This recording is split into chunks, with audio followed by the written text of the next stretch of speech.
मित्रों नमस्कार। अभी एक केस चल रहा है सबरीवाला मंदिर का। उस मंदिर में उन महिलाओं का प्रवेश वर्जित रहता है जिनके पीरियड से शुरू हो जाते हैं और समाप्त होने तक। तो उसकी 10 वर्ष से लेकर 50 वर्ष तक की एक सीमा निर्धारित की गई, इस बीच की महिलाएं वहाँ पर प्रवेश ना करें। उसमें कई सारे वाद-विवाद, महिलाओं ने कोई केस लगाए, कोई कुछ हुआ, तो फैसला लिया गया कि इसको हटाया जाए। एक स्थिति तो ये बनती है जो कोर्ट की और आम बातों की और महिलाओं की जो एक जिद है कि हमें जाना ही है, तो उन सब की स्थिति बनती है। अब मैं आपको बहुत क्लियर कुछ-कुछ बातें धार्मिक के रूप से मैं बताना चाहता हूँ। और धार्मिक जो समिति वहाँ का भी तर्क है कि अय्यप्पा जो स्वामी है वो ब्रह्मचारी हैं, इसलिए वहाँ पर प्रवेश वर्जित है। पहली बात तो आप खुद इस दिमाग लगा के सोचें कि आपके घर में आप किसी व्यक्ति को प्रवेश देंगे तो आपके नियम से देंगे क्या? या दूसरा व्यक्ति आपके यहाँ वैसे ही घुस जाएगा जाकर? यदि मैं चाहूँ आपके घर में घुसना और घुस के उत्पाद मचाना, तो आपको अच्छा लगेगा क्या? जिस व्यक्ति के घर में हम जाते हैं, पहले तो हमें उसके घर की मर्यादाओं का ध्यान रखना चाहिए और मर्यादाओं के अनुसार हमें रहना चाहिए और उसकी मर्यादाओं को तोड़ने का प्रयास नहीं करना चाहिए। कई लोगों के घरों में जूते-चप्पल चलते हैं, बाहर से आते हैं, लुटे हुए जूते अंदर पहुँच जाते हैं, कोई दिक्कत नहीं है, आप करें।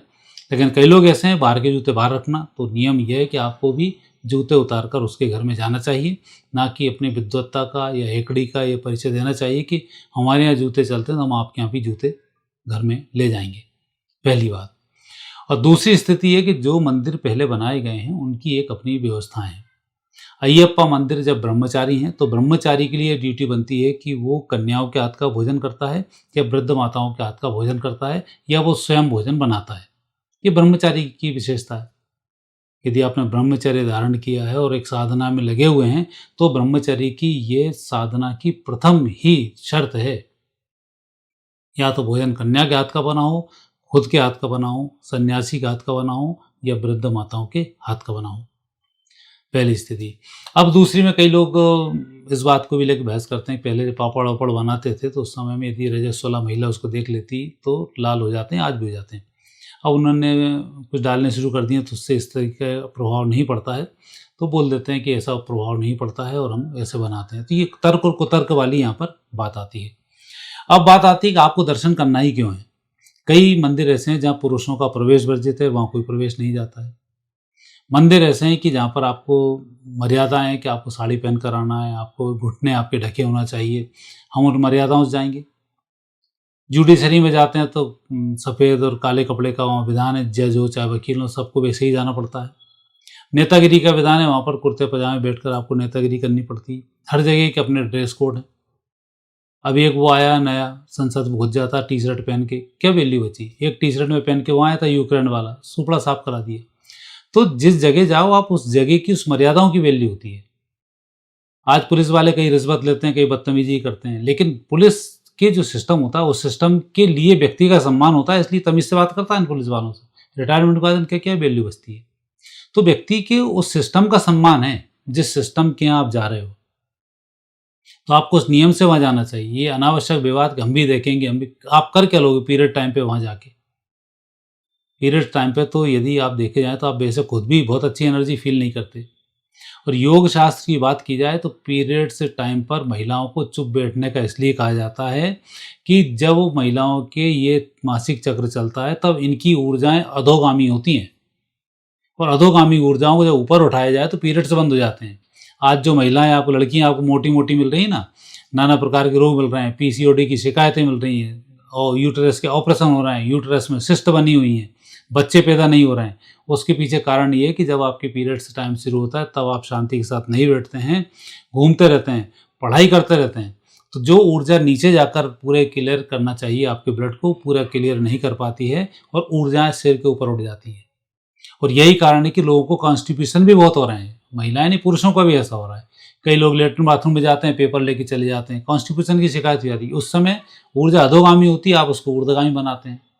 इसलिए ऐसे समय में आपको ध्यान की कोई भी नहीं की जाती कि लेटरिन बाथरूम में बैठे हैं, पूजन पाठ कर रहे हैं। दिमाग फिर आपका ऊपर जाएगा, नीचे नहीं जाएगा। तो जो लेटरिन बाथरूम का सिस्टम है वही सिस्टम मेंसेस वाला भी होता है कि जब उस समय में 3 दिन आपके चल रहे होते हैं तो शांति के साथ उस प्रक्रिया को पूरी होने जो आपके स्वास्थ्य के लिए ठीक होती है। तो पहले की महिलाओं में उत्तम स्वास्थ्य होता था तो उसके पीछे कारण भी होता था। उन महिलाओं को अछूत नहीं माना जाता था, उन महिलाओं को ये माना जाता है कि जब आप एक प्रोसेस में लगे तो आप उस प्रोसेस में रहें, इसलिए उनको इससे दूरी गई। वो तो एक भ्रांतियाँ जब कई फैलती हैं तब ऐसी स्थिति आ जाती है कि उनको बिल्कुल अछूत बना दिया गया है। हमारा वेद बात करता है सारे धर्म के लोगों, सारे वर्ण के लोगों को एक साथ रहना चाहिए, लेकिन विकृत संस्कृतियों के आने से वो विकृति बढ़ती चलेगी और आज हमने एक दूसरे के प्रति बेमनस्य पाल लिया, अछूत अछूत जैसी हमने प्रक्रियाएं लेके आ गए। तो इन सब का भी समाधान अब धीमे धीमे होता जा रहा है।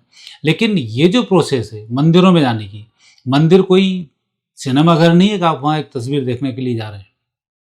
मंदिरों की मूर्ति विशेष पूजन अर्चन के द्वारा की जाती है, विशेष प्रयोजन के द्वारा उन सब कामों को किया जाता है और विशेष प्रयोजन से ही विशेष तरीके से विधि विधान से उसकी पूजन की जाती है। मंदिरों से आपको दूर रखा जाता है, पूजन पाठ से आपको दूर रखा जाता है, उसके पीछे कुछ कारण है, साइंटिफिक कारण है, उन कारणों को खोजें आप। अब कई लोग ऐसे होते हैं, अब एक प्रकरण में ही था वो, जिस प्रकरण में साईं बाबा के मंदिर में एक वो लड़की आ गई थी स्कर्ट पहनकर, नीचे से उसके कपड़े दिख रहे थे, लोग छेड़ना शुरू कर दिए। तो एक जहाँ आप शांति के साथ जा रहे हो वहाँ एक अशांति नहीं फैला दी आपने, और आपको बड़ा मजा आ रहा है। वो बड़े मजे आने के बाद जब लोगों ने समझाया, कमेटी ने, भैया ऐसे कपड़े नहीं पहन, थोड़ा ढक ले कपड़े, तो वहाँ एक ऐसा विवाद खड़ा हुआ कि महिला संगठन खड़ा हो गया कि मेरे कपड़ों की तरफ कौन ध्यान दे रहा है, इस तरफ कौन ध्यान दे रहा है। अरे जब आप वो एक जगह साधना की जगह वहाँ आप ऐसे प्रदर्शन करोगे तो व्यक्ति का मन भटक कर दूसरी जगह पहुँचता है। इसलिए वहाँ पर नहा धोकर स्नान करके साफ सुथरे सलीकेदार कपड़े पहनकर आप बिंदी बिंदी लगाकर, पुरुष भी अपने तिलक को लगाकर, अपने वस्त्रों को सही पहनकर आराधना के साथ फूल पुष्प लेकर जाता है और फिर भगवान को समर्पित करता है। और उस पुष्प के समय में आप ऐसे समय में पहुंच जाओ कि आपका पीरियड्स चल रहा हो, लोग छुआछूत, जो मानता मानता, जो नहीं मानता नहीं मानता। जो मानता है उसको आप यूँ थोड़ी कह सकते हो कोर्ट के डंडे से कि तुम मत मानो, आज ही जो महिलाएं रजस्वला इनके हाथ का तुम खाना खाओ, उसे नहीं खाना, उसके अपने नियम है, तो नियमों को आप थोड़ी तोड़ोगे। तो ये जो नियम है वो नियम है, और हमारे यहाँ तो श्राप और सब की बात की गई है कि एक बात ऐसा होता है, लेकिन हमने पास्ट लाइफ में कई ऐसे उदाहरण देखे हैं। मेरे पास एक ऐसी महिला है जो पूर्व जन्म में इस तरीके के ही काम करती थी, आज बहुत बुरी पोजीशन पर। जब उसकी पास्ट लाइफ की गई तो उसने इस तरीके की बहुत सी बातों को कहा गया। मैं तो पास्ट लाइफ वालों से ही निवेदन करना चाहता हूँ, जो जो इस तरीके के आपके पास केस हैं और जो ओपनली अपनी बात रखवाने को तैयार हैं, उनको आप प्लेटफॉर्म पर भी लेकर आएँ, तो ये सब चीज़ों की गंध हटेगी और एक सत्य सामने आएगा। और कई महिलाएं खड़ी जाती हैं, मूर्ति वहाँ, हम बैठे हैं यहाँ, भगवान का, भगवान नहीं हमें ये सब चीज़ें दी, भगवान ही हमसे विरोध कर रहे हैं। कोई भगवान विरोध करना नहीं आ रहा, और कोई भगवान तुम्हारे अंदर नहीं आ रहा है। जो अंदर है उस चित्त को मजबूत करने के लिए, भगवत सत्ता को प्राप्त करने के लिए सब मंदिर बनाए गए, सारे धार्मिक अनुष्ठान बनाए गए। इन अनुष्ठानों को अनुष्ठानों के नियम से किया जाता है, तभी जाकर सफलता की प्राप्ति होती है। ऐसा नहीं है 5वीं क्लास की लड़की बोलेगी मेरे को तो 12th आता है तो 12th का एग्जाम दूंगी। आपके नियम है, उतनी उम्र प्राप्त करनी पड़ेगी, उतनी पढ़ाई करनी पड़ेगी, तब फिर आप उसका एग्जाम दोगे। हमें क्यों नहीं दिया जाता, हम क्यों नहीं दे सकते एग्जाम? ऐसा नहीं होता, हम क्यों नहीं दे सकते। हनुमान जी की पूजन का विधान मना किया जाता है, महिलाएं हनुमान जी पूजन कर रही हैं, ठीक है, आपकी इच्छा है आप करें, मेरा तो इसमें कोई वो नहीं है कि आप करें या ना करें, आप तो खूब करें, जो आपको करना वो करें। मेरा ये कि धार्मिक रूप से जो नियम है उन नियम की मैं बात कर रहा हूँ। हनुमान जी के पूजन करने के लिए बहुत सारे कारण होते हैं, जिनके कारण उनका महिलाओं को पूजन नहीं करना चाहिए। और जो महिलाएं कर रही हैं वो हैं जिद्दी हैं, अड़ियल हैं, वाद विवाद चल रहे हैं, क्योंकि जिस भगवान की आप आराधना करते हो उसके स्वभाव आपके अंदर आने लग जाते हैं और वो आपको डिस्टर्ब करते हैं। इस प्रकार से जो अनुष्ठान होता है उसको वैसे ही किया जाता है। चूंकि भारतीय सनातन संस्कृति का हर व्यक्ति के लिए एक स्वतंत्रता दी गई है कि आप उसके अनुसार काम करें, लेकिन स्वतंत्रता का मतलब ये नहीं है कि आप मर्यादाएं छोड़ दें और दूसरे की स्वतंत्रता का भी हनन करना शुरू कर दें। स्वतंत्रता के लिए आप स्वतंत्र हैं, लेकिन आप अपने काम के लिए। लेकिन आपकी स्वतंत्रता यदि दूसरे व्यक्ति के लिए बाधक हो रही है तो वो स्वतंत्रता आपकी सजा के लायक है, ना कि आपकी स्वतंत्रता है। दूसरा धर्म में नियम बना रखे हैं, महिलाएं नहीं घुसेंगी, कपड़े के अंदर काले कपड़े में बंद रहेंगी। दम है किसी में कपड़ा उतार के बता दे। स्ट्रिक्टनेस जब जाती है तो सब समझ में आ जाता है। न्यायी मंदिरों में कोई नियम बनाए तो उठा डंडे कुदाने लग जाते, तो अपने आप कोई की हिम्मत नहीं होती, ना कोर्ट जाते ना कहीं जाते।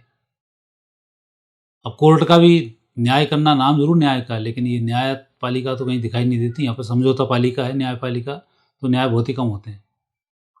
ये तो बोल रहे हैं संवेदनाओं को समझना चाहिए। सबसे पहली संवेदना तो वहीं खुद ही समझना चाहिए, जुडिशरी में, कि आप न्याय कर रहे हैं नहीं कर रहे हैं। तो ये सब चीज़ें, हालांकि वो मामले एक अलग मामले हैं, कि हम न्यायपालिका में पहुँचे हैं, कुछ करने के लिए पहुँचे हैं, वहाँ सब तर्क-वितर्क होंगे, सारी बातें बढ़ेंगी। लेकिन इसमें होता ये है कि अल्टीमेट फिर होता है एक समस्या कहाँ है? जनता ज़्यादा किसके साथ में है? न्यायपालिका पूर्ण स्वतंत्र नहीं है। आतंकियों के केस जज लड़ने से ही घबरा जाते हैं। रातों-रात जज बदलते रहते हैं। आतंकियों का कोई हल ही नहीं होता। मालूम है ठुक जाएँगे दूसरे दिन। वहाँ कहाँ जाता है न्याय।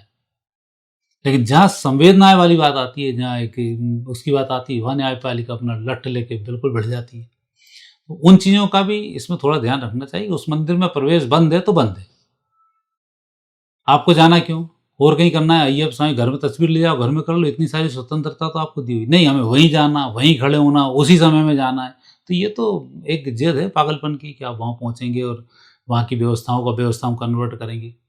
सबसे पहला तो एफआईआर ही हो जाना चाहिए कि आपके घर में यदि कोई व्यक्ति दारू पीकर घुस रहा है, तो आप उसके खिलाफ नहीं लिखा देते कि साहब नशेड़ा घर में घुस गया। तो तत्काल पुलिस एफआईआर करती है, उसको अंदर कर देती है। तो यहाँ भी यही है कि उस मंदिर की नियम है, नियम से यदि नहीं आ रहे हैं तो उसके लिए आप अपराधी हैं। तो आपके लिए अपराध होना चाहिए। अब मंदिर में नियम इसलिए थोड़ी बनाए गए कि अस्पृश्यता के लिए मंदिर बनाए गए। उसका विशेष नियम है 10 साल से लेकर 50 साल तक मत जाओ तो मत जाओ। आपको क्यों वहीं जाना है हमें? अय्यप्पा स्वामी की हमें पूजन करनी है। बाहर से आप पूजन उसकी कर सकते हो। तो उन व्यवस्थाओं को व्यवस्थाओं में परिवर्तित करना है ठीक नहीं है। वस्त्रों का भी अपना एक अलग नियम है। हर व्यक्ति के वस्त्र होते हैं। बगलामुखी की साधना करने जाओगे काले कपड़े पहन के, चले जाओ काले कपड़े पहन के, करो साधना, मालूम पड़ जाएगा 6 महीने के अंदर भूत प्रेत चटेंगे और डिप्रेशन में चले जाओगे, दुनिया भर की बीमारी खड़ी हो जाएगी। उनका नियम है, उनका पीला वस्त्र में उनकी साधना की जाती है। अब आप बोलोगे हमें तो काले वस्त्र में पहनना है, हमें तो आधे-अधूरे कपड़े पहनना है, वो उनकी मर्यादा है। मातंगी देवी की आराधना कर लो।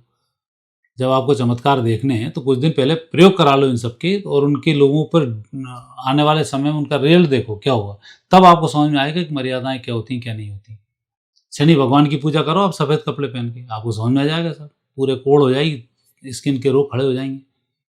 जब साधनाएं करते हैं तो सब समझ में आता है। साधना तो कोई करता नहीं, भगवान के 10 बार नाम लेने में तो सोचते हैं कि अरे हो गया नाम। 1-1 लाख, सवा लाख जाप करो, उनकी मर्यादाओं के विपरीत बैठकर, तो आपको समझ में आएगा क्या दिक्कत आती है। वो मर्यादाओं में रहकर आप जाप करो तो आपको मालूम पड़ेगा इनकी क्या पॉजिटिविटी है। धर्म में क्या है, धार्मिक मान्यताएं क्या हैं, पूजन की विधियाँ क्या हैं। यूं ही थोड़ी सनातन में इतनी सारी विधियाँ बनाई गई कि भैया सबसे पहले दीपक को प्रज्वलित करो, दीपक का आह्वान करो, दीपक से बोलो कि आप साक्षी देना, अग्नि को सामने रखा जाता है, फिर अपने आप को ऊपर जल से शुद्धि की जाती है, फिर तिलक धारण किया जाता है, फिर अपने को सुरक्षित रखने के लिए कलावा धारण किया जाता है, फिर भगवान को लाया जाता है, फिर भगवान का स्नान ध्यान कपड़े वस्त्र पहनाकर पूजन की जाती है, फिर अनुष्ठान के लिए संकल्प लिया जाता है, संकल्प के बाद फिर हम उस अनुष्ठान को शुरू करते हैं, फिर अनुष्ठान की समाप्ति पर हवन पूजन किया जाता है, फिर उसके बाद में भोजन कराया जाता है, भोजन दान किया जाता है। तो जब ये सब प्रोसेस होती है तब आपको उसका फल प्राप्त होता है। आप सोचो हमने तो 1.25 लाख बैठ के जाप कर दिए, तो राम राम चिल्लाते रहे, पता नहीं पड़ोस का कौन सा राम, वो आ जाएगा। और जब संकल्प के साथ लोगे तो पता है संकल्प में कौन से राम की पूजन कर रहा है और किस भाव से कर रहा है, क्या काम हो रहा है, तो फिर आपकी वो सब चीज़ें होती हैं। इस संस्कृति में इतने सारे गूढ़ रहस्य हैं जिनकी जानकारी लोग उपलब्ध नहीं करा पाते हैं। यह जानकारी होते हुए भी हम इस संस्कृति को बिगाड़ने में लगे हुए हैं। तो ये जो इस तरीके की हरकतें चल रही हैं, बहुत बेहतर हरकतें नहीं हैं, ये आपको नष्ट करने वाली हैं। हमें आपसे तो कोई दिक्कत नहीं है, आप तो नष्ट हो जाएँ, हमें कोई टेंशन नहीं। अब जैसे पुलिस वाला नहीं बोलता, क्यों बोलता है हेलमेट पहन के चलिए आप। भैया सिर मेरा, गाड़ी मेरी, मैं मेरा, तेरे को क्यों पड़ी हुई है। पर पुलिस वाला क्या बोलता है, देश के लिए हमें तुम्हारी चिंता है। देश के लिए चिंता है, ठीक है, हेलमेट नहीं पहने तो 500 रुपये दे दिया, देश की चिंता खत्म। तो ये जो चिंताएं होती हैं ना, ये चिंताएं, मुझे आपकी चिंता कुछ नहीं है, लेकिन आने वाली जो संतति है वो बिगड़ेगी। आने वाले समय में देश बिगड़ेगा। आपकी एक हरकत से आने वाले समय में डीएनए डिस्टर्ब होता है और डीएनए से फिर पूरी एक संस्कृति नेगेटिव हो जाती है। तो जो लोग इन मर्यादाओं को रखते हैं, मर्यादाओं के पीछे कम से कम एक आने वाली नस्लें, आने वाले देश की व्यवस्थाएं, आने वाले साधकों की व्यवस्थाएं, मंदिरों की मर्यादाएं, इन सब का विशेष ध्यान होता है। उन सबको रखते हुए ही इन मर्यादाओं को रखा गया है। इसलिए मर्यादाओं की आवश्यकता है, मर्यादाओं के अनुसार व्यक्ति को रहना भी चाहिए। वो पर्टिकुलर धार्मिक स्थान जिसमें कि लोग सही तरीके से आ रहे हैं, उनमें आपको विशेष ध्यान रखना चाहिए। एक तबका ऐसा है कि जो ज़रा सी अपने कुछ भी कर रहा है अनुष्ठान, और उस समय में आप हॉर्न बजा दो तो पूरा लड़ने के लिए खड़ा हो जाता है। हॉर्न वाले व्यक्ति को ठोकना पीटना और पूरे मोहल्ले में बात कर देगा, विवाद खड़ा कर देता है। वहाँ आप कुछ नहीं करते, सर मुझे वहाँ जाना है, जाके देखो वहाँ पे उनमें क्या होता है, वो क्या करते हैं, आधे कपड़े में पहुँच के देखो आप, और लगा के देखो कोर्ट केस, किसी जज की हिम्मत हो कि उनके खिलाफ पहुँच जाए। तो जहाँ शालीनता चल रही है तो वहाँ सबके सब कूद के उस शालीनता को और नष्ट करे जा रहे हैं, और आप उसमें और बड़ी आहुति दे रहे हैं और अपने आप को बड़ा सुपर समझ रहे हैं कि हम बहुत बड़ी वुमेन्स हैं जो इस तरीके के खिलाफ हम खड़ रही हैं। आप खड़े हो जाओ, लेकिन इसकी जो आने वाले समय के परिणाम होते हैं बहुत घातक होते हैं, जो हमारी संस्कृति को भी नष्ट करते हैं, राष्ट्र को भी नष्ट करते हैं और आने वाले समय की मर्यादाओं को भी नष्ट करते हैं। साथ ही जो हमारे मूलभूत सिद्धांत हैं, प्रकृति से प्रेम करना, आत्मा का, मन का, ये सब सिद्धांत डूबते हैं। और यही कारण है कि प्रेम, दया, करुणा, क्षमा, शांति जो मूलभूत सिद्धांत हैं उनको उभारने के लिए इन सब की व्यवस्थाएं की गई हैं, ना कि विवाद और लड़ने झगड़ने के लिए की गई हैं। तो उसमें आप मर्यादाओं का विशेष ध्यान रखें। कोर्ट कचहरी के चक्कर में पड़ने के बजाय सीधी सीधी बात देखें, मंदिर के पुजारी से पूछें क्यों नहीं जाता है। यदि मर्यादाओं में आप सेट नहीं होते तो आप मत जाएं। किसी के घर में जा रहे हैं, उसने कहा भैया मुझे तुम्हारी ज़रूरत नहीं है, मत आओ तुम यहाँ पर, भले मैं सब लोगों को बांट रहा हूँ, तुम्हें नहीं देना, मुझे नहीं देना। कोर्ट केस थोड़ी कर दो, वो सब लोगों को 1-1 रुपये बांटे तो मेरे को नहीं दिया उसने, उसकी इच्छा है, दे नहीं दे, वो उसकी संपत्ति है। तो ऐसी इन बातों का विशेष ध्यान रखें तो आप इस देश को सुरक्षित रख पाएंगे, संस्कृति को सुरक्षित रख पाएंगे, खुद को सुरक्षित रख पाएंगे। सबसे बड़ा तो ये है कि जब आपसे जो संतति पैदा होगी वो डिस्टर्ब होगी और एक नया खेमा तैयार हो जाएगा। एक हिंदू कन्वर्ट होता है मुस्लिमों में तो पूरा परिवार की धज्जी उड़ जाती है, मतलब समाज पूरे परिवार को अलग कर देता है। दोष एक ने किया, परिवार दोषी हो गया अपने आप ही। ये कौन से न्याय? हमारे यहाँ पर तो कहा जाता है कि 100 निर्दोष छूट जाए पर एक दोषी को सजा नहीं होनी चाहिए, इस उद्देश्य से कानून की स्थापना की गई। और ये कौन सी व्यवस्थाएं चल रही हैं? तो इन सब में आपको इन बातों का विशेष ध्यान रखना चाहिए कि मंदिर वगैरह में जिस जगह जिन मर्यादाओं के साथ जाएं उन मर्यादाओं के साथ आपको जाना चाहिए। और जो मर्यादाएं बनाई गई हैं वो मर्यादाएं हम लोगों ने नहीं बनाई, पूर्वजों के द्वारा बनी हुई मर्यादाएं हैं, उनका विशेष ध्यान रखें। जिनको तोड़ना है उनका साइंटिफिक रूप से यदि आपको कुछ समझ में आता है तो उल्लंघन कर सकते हैं, लेकिन इस उल्लंघन को इस प्रकार से करना बहुत ठीक नहीं है। आप इस बात का विशेष ध्यान रखें। मित्रों, आज इतना ही। आगे फिर नए विषय के साथ आपसे भेंट होगी। आगे दीजिए। नमस्कार।